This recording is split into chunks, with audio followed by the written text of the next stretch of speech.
नमस्कार दोस्तों, कैसे हैं आप सब लोग। उम्मीद करती हूँ अच्छे होंगे। Welcome back to my channel study with Neha ma'am. तो चलो बच्चों, आज हम शुरू करते हैं विशेषण।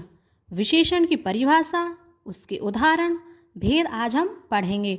बहुत ही आसान, बहुत ही सरल हैं, आपको एक बार में ही यह समझ आ जाएंगे। विशेषण की परिभाषा। विशेषण किसे कहते हैं? संज्ञा और सर्वनाम की विशेषता बताने वाले जो शब्द होते हैं उन्हें हम विशेषण कहते हैं, तथा जिस शब्द की विशेषता बताई जाती है उसे विशेष्य कहते हैं। अब देखो उदाहरण, यह अच्छा लड़का है। अब अच्छा क्या है? यह हो गया विशेषण, क्योंकि यह इसकी विशेष लड़के की विशेषता बता रहा है। और लड़का हो गया विशेष्य, क्योंकि इसकी विशेषता बताई जा रही है। जैसे मैं कहूँ कि आप बहुत अच्छे बच्चे हो, तो अच्छे बच्चे हो ये क्या हो गया? ये एक विशेषण हो गया कि आपकी जो एक अच्छाई बताई जा रही है, और आप क्या हो गए? विशेष्य हो गए। क्यों? क्योंकि आपकी ये विशेषता है। तो इस प्रकार से अच्छा लड़का अच्छा है, यह विशेषण है क्योंकि यह इसकी विशेषता है, और लड़का विशेष्य है क्योंकि इसकी विशेषता बताई जा रही है। ठीक है। अब देखो विशेषण के प्रकार। विशेषण के 4 प्रकार होते हैं। गुणवाचक विशेषण नंबर 1 पर हम पढ़ते हैं। जिन शब्दों से किसी संज्ञा अथवा सर्वनाम के गुण, दोष, दिशा, रंग, आकार, दशा आदि का बोध होता है उसे गुणवाचक विशेषण कहते हैं। अब देखो इसके भी उदाहरण देखते हैं। नीला आकाश। आकाश नीला है, ये क्या है? एक गुण है उसका कि वो नीला है। सुंदर लड़की। लड़की कैसी है? सुंदर है, ये भी गुणवाचक है। नया जूता। जैसे हम कहें आप अच्छे हो, ये आपका एक गुण है। ठीक है। आप बुरे हो, ये भी आपका गुण है। तो बुरा, अच्छा, सुंदर, ये सभी गुण होते हैं। तो ये गुणवाचक विशेषण। अब हम चलते हैं संख्यावाचक विशेषण की तरफ। जिस विशेषण से संख्या का बोध होता है उसे संख्यावाचक विशेषण कहते हैं। यानी कि जैसे जहाँ पर भी हमको संख्या दिख जाए वो संख्यावाचक विशेषण होते हैं। उदाहरण के तौर पर हम देख लेते हैं।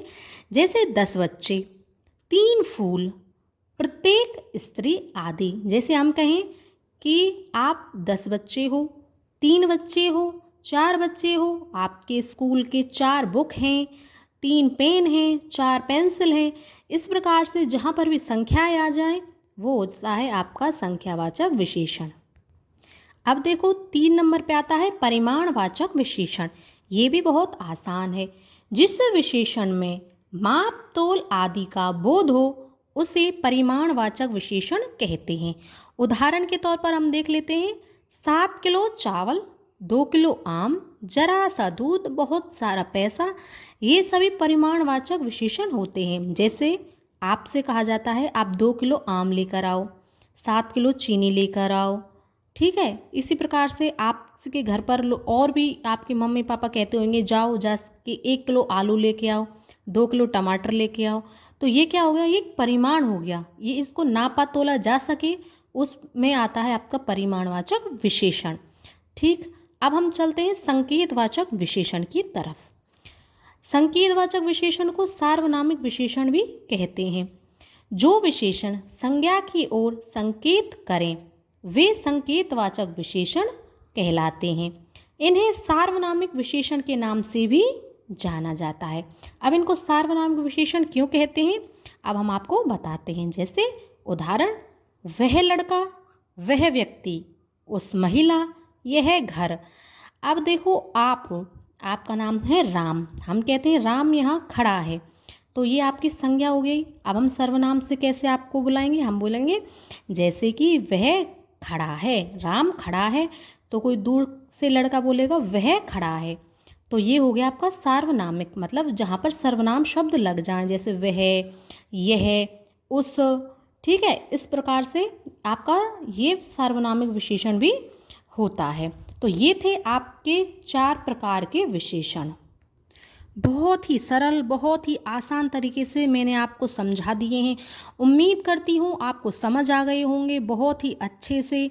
अगर वीडियो अच्छा लगता है तो लाइक करें, शेयर करें, चैनल को सब्सक्राइब करना ना भूलें। इसी तरह की और वीडियो के साथ हम मिलेंगे आपके साथ नेक्स्ट वीडियो में। तब तक के लिए धन्यवाद।